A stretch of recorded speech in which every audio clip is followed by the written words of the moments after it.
નમસ્કાર વિદ્યાર્થી મિત્રો, ઓનલાઈન શિક્ષણની અંદર આપ સૌ વિદ્યાર્થી મિત્રોનું સ્વાગત છે.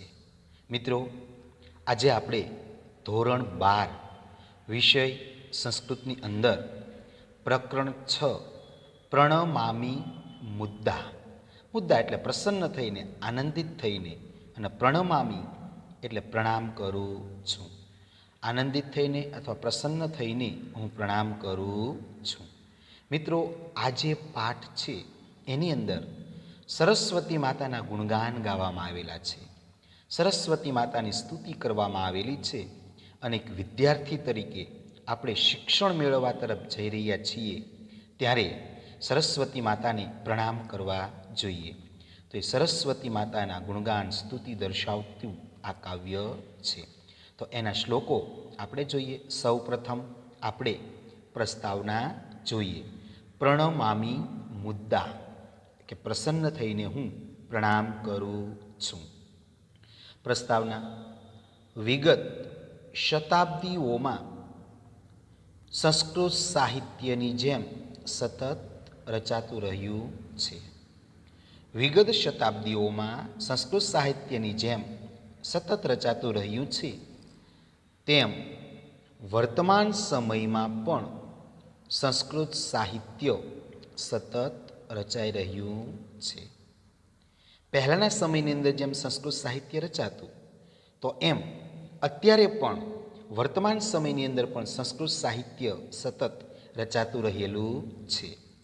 આ નવીન સાહિત્યમાં નવા વિષયો છે, નવી વિધાઓ છે, નવી સંકલ્પનાઓ છે.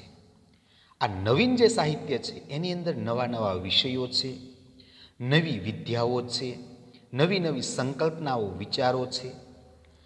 આધુનિક સમયમાં રચાતું આ સાહિત્ય ક્યારેક છંદો તથા અલંકારોની ખાસ પરવા કરતું નથી, પરંતુ આ નવીનતાની ઘેલછામાં પ્રાચીન પરંપરાને એકદમ જતી કરી દેવામાં આવી નથી. મિત્રો, અત્યારે જે સાહિત્ય રચાય છે એની અંદર જે નીતિ નિયમો છે પ્રાચીન સંસ્કૃત સાહિત્યના એને બહુ ધ્યાનમાં લેવાતા નથી, પરંતુ એને સાવ જતું પણ કરી દેવામાં આવતું નથી. અધુનાતન સમયમાં પણ, અધુનાતન એટલે કે અત્યારના સમયમાં પણ પ્રાચીન પરંપરા મુજબ સાહિત્ય રચાઈ રહ્યું છે. વર્તમાન સમયની અંદર પણ પ્રાચીન સમયની અંદર જે પ્રમાણે જે સાહિત્ય રચાતું એ જ પ્રકારનું સાહિત્ય અત્યારે પણ રચાઈ રહેલું છે. આવા સર્જકોમાં આપણા ગુજરાતના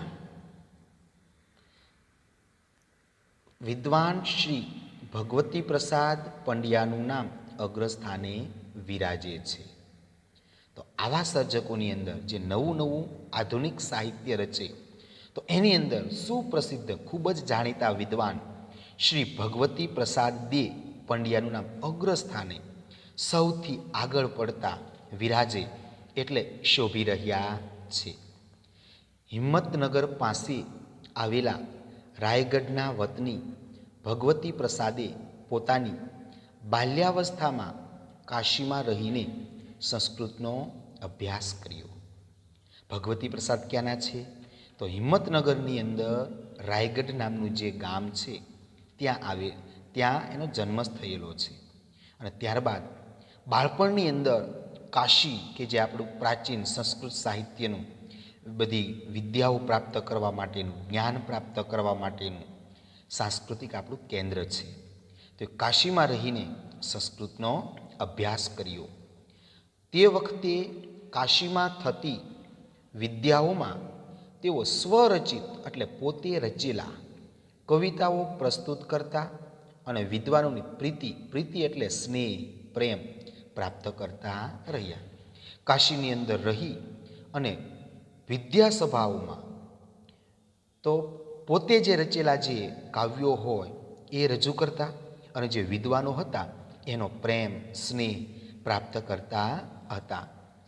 તે પછી તેમણે અમદાવાદ આવીને આધુનિક પદ્ધતિએ અભ્યાસ કર્યો અને વર્ષો સુધી સંસ્કૃત ભાષાનું અધ્યાપન કરાવ્યું.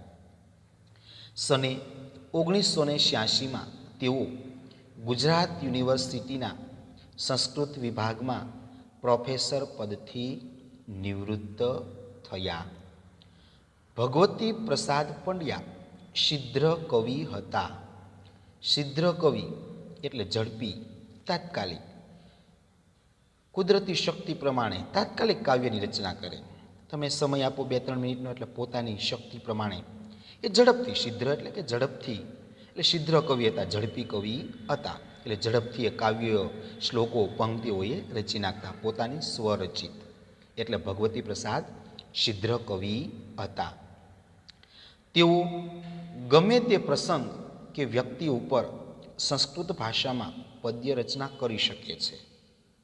એ કોઈ પણ પ્રસંગ હોય કે કોઈ પણ વ્યક્તિ હોય તો એની ઉપર એ સંસ્કૃત ભાષાની અંદર એ પદ્ય રચના, કાવ્યની રચના કરી શકે છે. છંદોબદ્ધ રચના કરવામાં પારંગત એટલે કુશળ, ચતુર, હોશિયાર ભગવતી પ્રસાદ પંડ્યાએ સ્વાંત સુખાય એટલે પોતાના સુખ માટે કેટલાક સ્તોત્ર રચ્યા. સ્તોત્ર એટલે કે કાવ્ય કે જેની અંદર કોઈ પણ દેવી દેવતા હોય એના ગુણગાન કરવામાં આવતા હોય એવું કાવ્ય, એને મિત્રો સ્તોત્ર કહેવાય.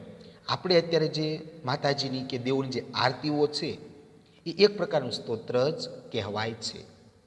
તો કેટલાક આધુનિક લયમાં ગાઈ શકાય તેવા કાવ્યો પણ રચ્યા છે.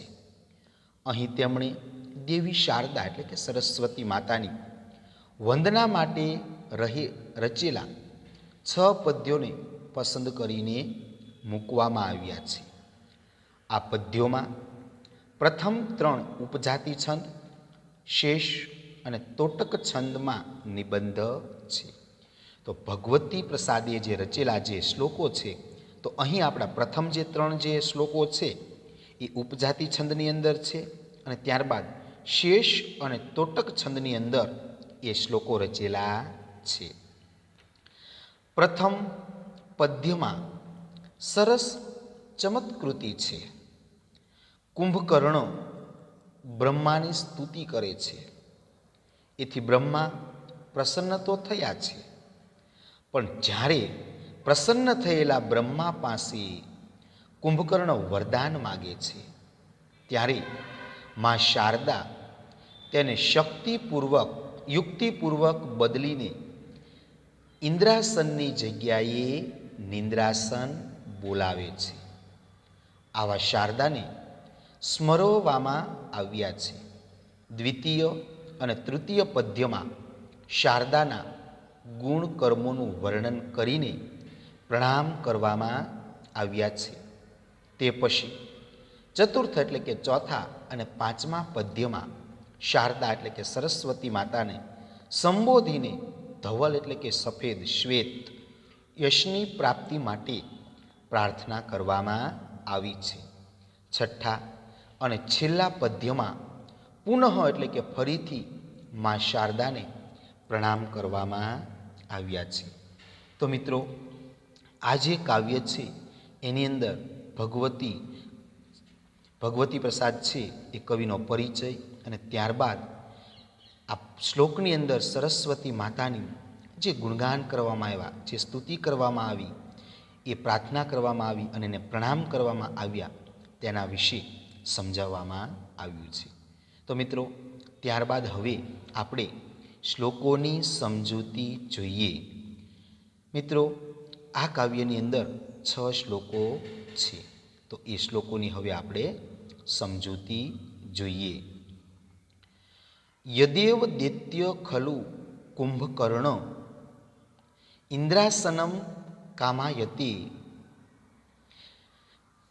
ઇન્દ્રાસનમ કામાયતે સજીહ્મ નિંદ્રાસનમ યાચતે યમ અંબા તામ દેવરાજ પ્રણુતામ સ્મરામી. તો મિત્રો, પહેલો શ્લોક જોઈએ. યદેવ એટલે જ્યારે. યદેવ એટલે જ્યારે. યદેવ એટલે જ્યારે. યદેવ એટલે જ્યારે. કુંભકર્ણ એટલે કે કુંભકર્ણ. કુંભકર્ણ એટલે કુંભકર્ણ. કુંભકર્ણ એટલે કુંભકર્ણ. દૈત્ય એટલે દાનવ. દૈત્ય એટલે કે દાનવ. દૈત્ય એટલે કે દાનવ. જ્યારે કુંભકર્ણ દાનવ, જ્યારે કુંભકર્ણ દાનવ. ઇન્દ્રાસનમ એટલે કે ઇન્દ્રાસન. ઇન્દ્રાસનમ એટલે ઇન્દ્રાસન. ઇન્દ્રાસનમ એટલે કે ઇન્દ્રાસન. કામયતી એટલે મેળવવા કામના કરે છે. કામયતી એટલે મેળવવા કામના કરે છે. કામયતી એટલે મેળવવા કામના કરે છે. ખલું એટલે કે ત્યારે જ ખરેખર. ખલું એટલે ત્યારે જ ખરેખર. ખલું એટલે કે ત્યારે જ ખરેખર. યમ અંબા એટલે કે જે માતા સરસ્વતી. યમ અંબા, યમ વત્તા અંબા, મિત્રો સંધિ છૂટી પડી. યમ અંબા. યમ એટલે કે જે અને અંબા એટલે કે માતા. યમ અંબા એટલે જે માતા. પણ કયા માતાની સ્તુતિ છે અહીંયા? તો કે સરસ્વતી માતાની. એટલે યમ અંબા એટલે કે જે માતા સરસ્વતી.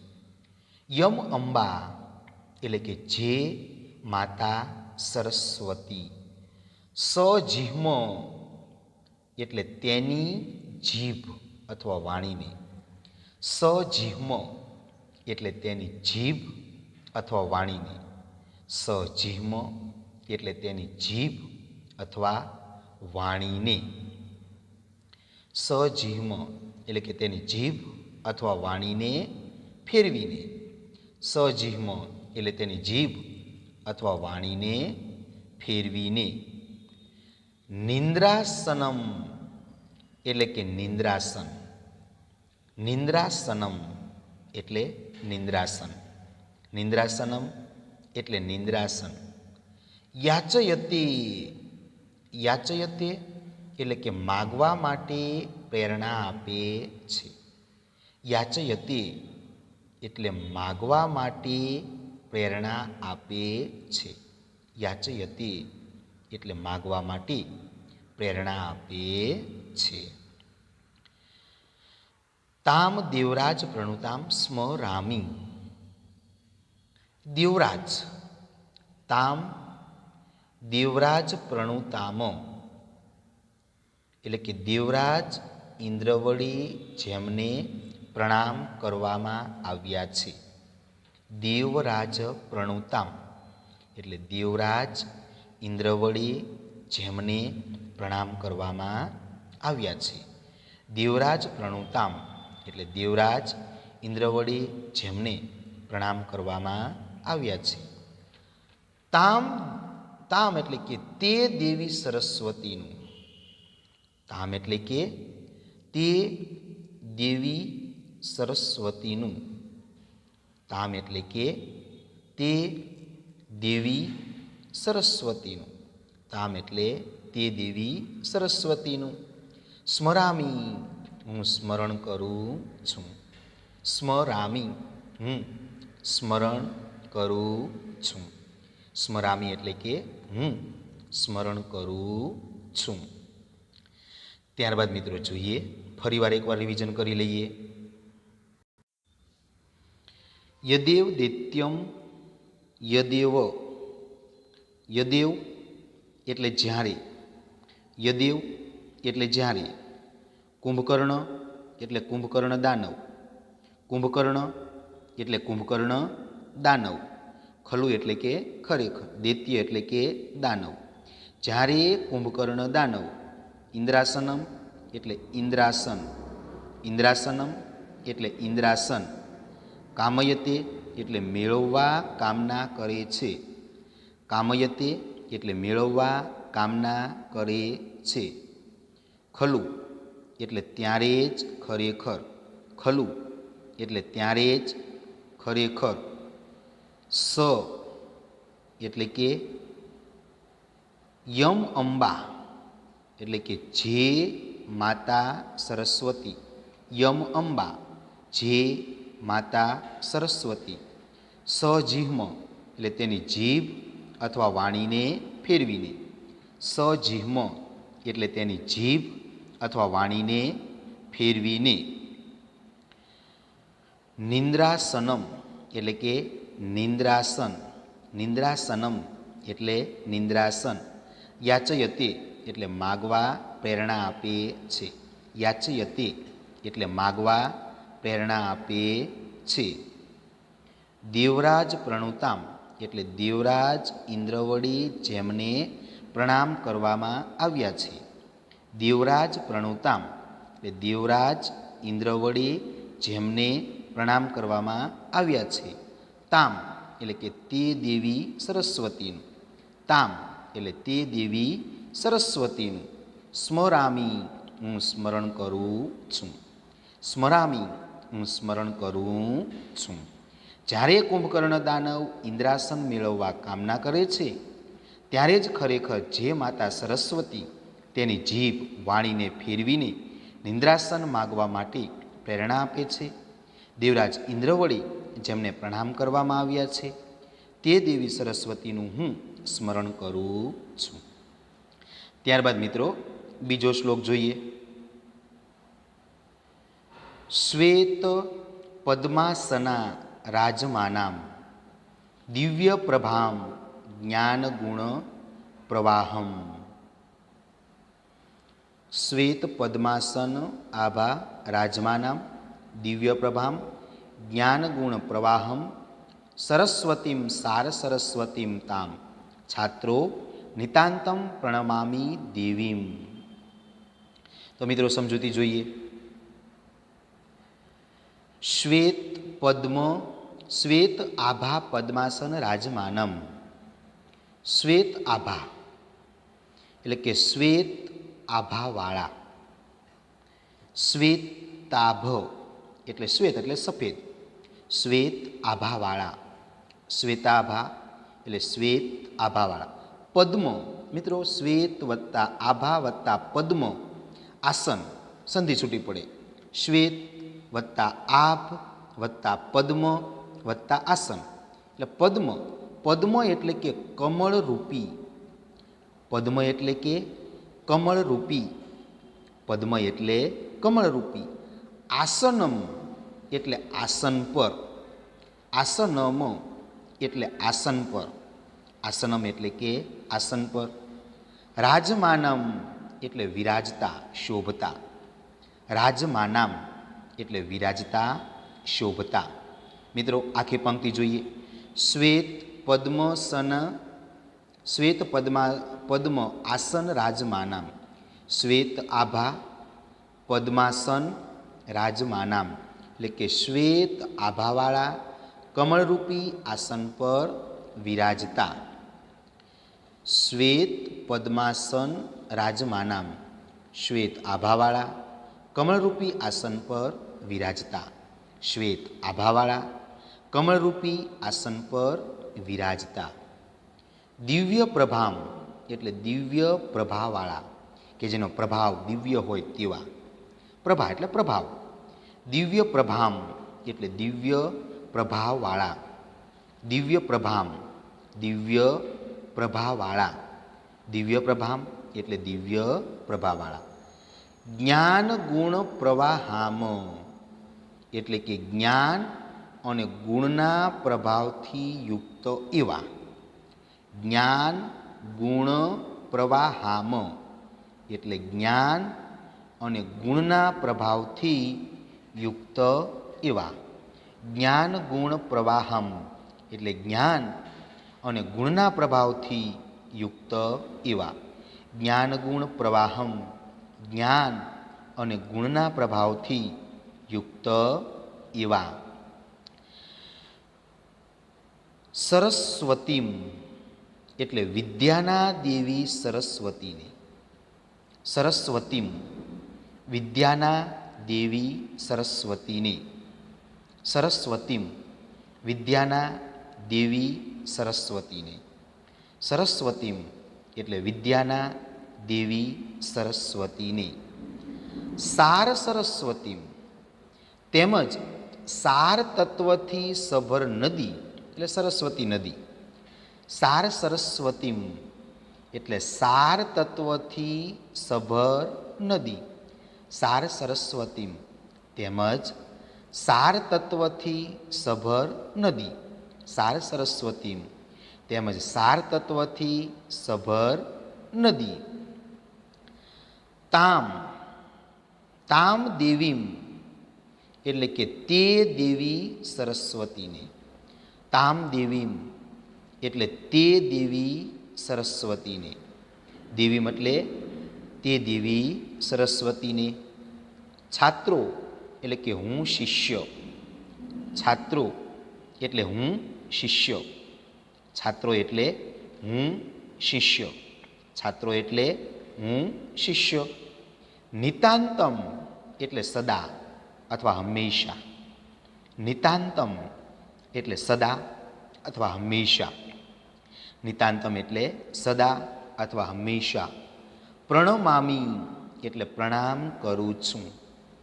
પ્રણમામી એટલે પ્રણામ કરું છું. પ્રણમામી એટલે પ્રણામ કરું છું. ફરીવાર એકવાર મિત્રો જોઈ લઈએ. શ્વેત આભ પદ્મ આસન રાજમાનામ. શ્વેત આભ પદ્માસન રાજમાનામ એટલે શ્વેત આભાવાળા કમળરૂપી આસન પર વિરાજતા. શ્વેત આભ પદ્માસન રાજમાનામ. શ્વેત આભાવાળા કમળરૂપી આસન પર વિરાજતા. દિવ્ય પ્રભામ દિવ્ય પ્રભાવાળા. દિવ્ય પ્રભામ દિવ્ય પ્રભાવાળા.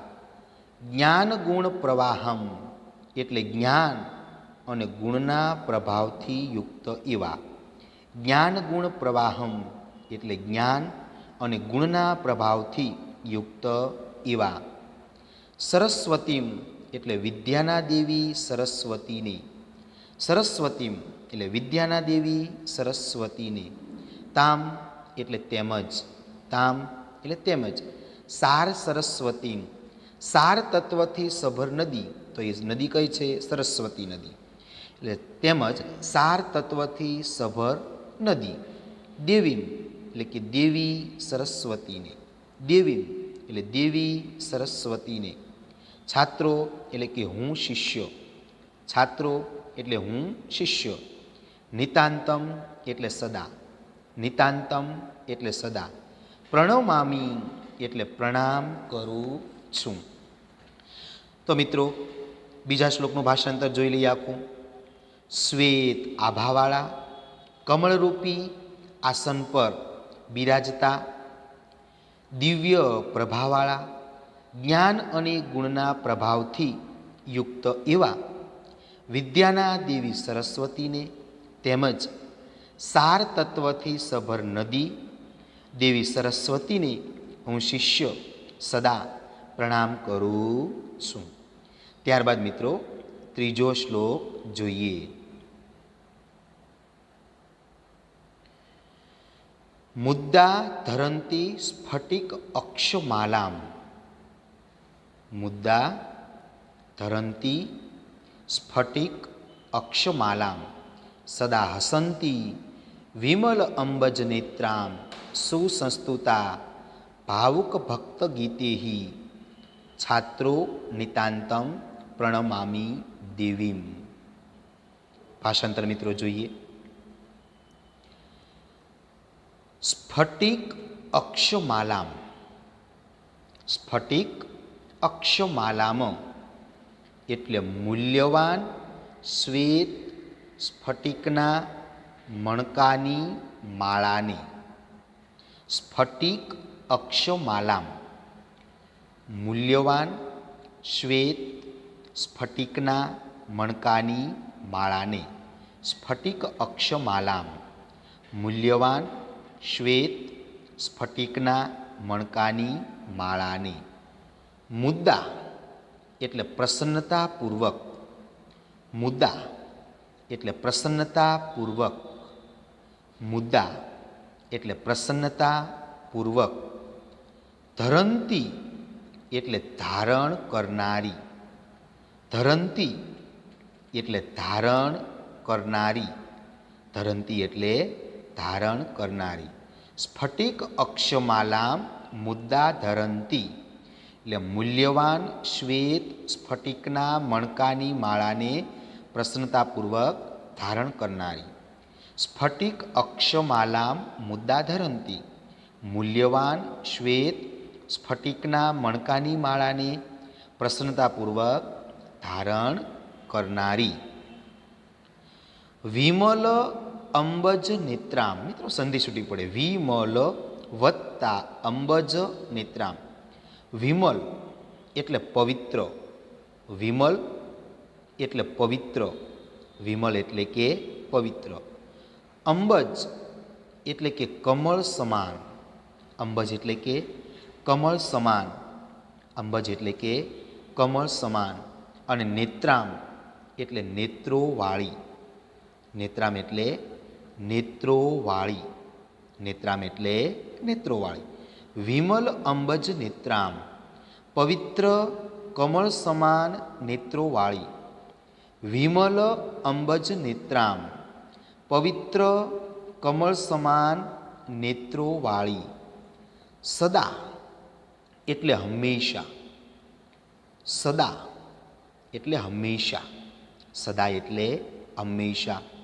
હસંતી એટલે હસતી, હસંતી એટલે હસતી, હસતી એટલે કે હસતી. સદા હસંતી એટલે સદા હસતી અથવા હંમેશા હસતી. વિમલ અંબજ નેત્રામ સદા હસંતી, પવિત્ર કમળ સમાન નેત્રોવાળી અને સદા હસતી. સદા હસંતી વિમલ અંબજ નેત્રામ એટલે પવિત્ર કમળ સમાન નેત્રોવાળી, સદા હસતી. પવિત્ર કમળ સમાન નેત્રોવાળી અને સદા હસતી. ભાવુક ભક્ત ગીતેહી એટલે કે ભાવિક ભક્તજનોના ગીતોથી, ભાવુક ભક્ત ગીતેહી એટલે ભાવિક ભક્તજનોના ગીતોથી, ભાવુક ભક્ત ગીતેહી ભાવિક ભક્તજનોના ગીતોથી, ભાવુક ભક્ત ગીતેહી ભાવિક ભક્તજનોના ગીતોથી. સુસંસ્તુતા એટલે સારી રીતે સ્તુતિ કરાયેલી, સુસંસ્તુતા સારી રીતે સ્તુતિ કરાયેલી. સુસંસ્તુતા એટલે સારી રીતે સ્તુતિ કરાયેલી, સુસંસ્તુતા એટલે સારી રીતે સ્તુતિ કરાયેલી. દેવીમ એટલે તે દેવી સરસ્વતીને, દેવીમ એટલે તે દેવી સરસ્વતીને. છાત્રો એટલે કે હું શિષ્ય, છાત્રો એટલે હું શિષ્ય. નિતાંતમ એટલે સદા, નિતાંતમ એટલે સદા. પ્રણમામી એટલે પ્રણામ કરું છું, પ્રણમામી એટલે પ્રણામ કરું છું. ફરીવાર મિત્રો જોઈ લઈએ. સ્ફટિક અક્ષમાલામ એટલે મૂલ્યવાન શ્વેત સ્ફટિકના મણકાની માળાને, સ્ફટિક અક્ષમાલામ મૂલ્યવાન શ્વેત સ્ફટિકના મણકાની માળાને. મુદ્દા એટલે પ્રસન્નતાપૂર્વક, મુદ્દા એટલે પ્રસન્નતાપૂર્વક. ધરંતી એટલે ધારણ કરનારી, ધરંતી એટલે ધારણ કરનારી. વિમલ અંબજ નેત્રામ એટલે પવિત્ર કમળ સમાન નેત્રોવાળી, વિમલ અંબજ નેત્રામ એટલે પવિત્ર કમળ સમાન નેત્રોવાળી. સદા હસંતી એટલે સદા હસતી, સદા હસંતી સદા હસતી. ભાવુક ભક્ત ગીતેહી એટલે ભાવિક ભક્તજનોના ગીતોથી, ભાવુક ભક્ત ગીતેહી ભાવિક ભક્તજનોના ગીતોથી. સુસંસ્તુતા સારી રીતે સ્તુતિ કરાયેલી, સુસંસ્તુતા સારી રીતે સ્તુતિ કરાયેલી.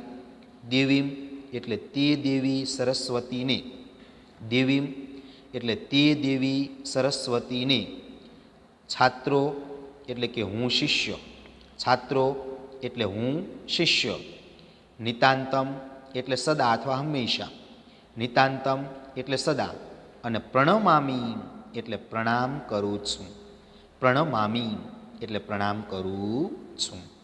મૂલ્યવાન શ્વેત સ્ફટિકના મણકાની માળાને પ્રસન્નતાપૂર્વક ધારણ કરનારી, પવિત્ર કમળ સમાન નેત્રોવાળી, સદા હસતી, ભાવિક ભક્તજનોના ગીતોથી સારી રીતે સ્તુતિ કરાયેલી તે દેવી સરસ્વતીને હું શિષ્ય સદા પ્રણામ કરું છું. તો મિત્રો, આપણે પહેલો શ્લોક 1 થી 3 શ્લોકો જોયા. પહેલો શ્લોક, બીજો શ્લોક અને ત્રીજો શ્લોક, આ 3 શ્લોકો મિત્રો આપણે જોયા. તો અહીંયા આપણે આ કાવ્ય પૂર્ણ, અહીંયા સુધી આપણે અટકાવીએ છીએ. તો મિત્રો, હોમવર્કની અંદર આ 3 જે શ્લોકો છે એ 3 શ્લોકો તમારે એક વાર લખવાના છે. તો મિત્રો, અહીંયા આ ભાગ, પહેલો ભાગ આપણે પૂર્ણ કરીએ છીએ.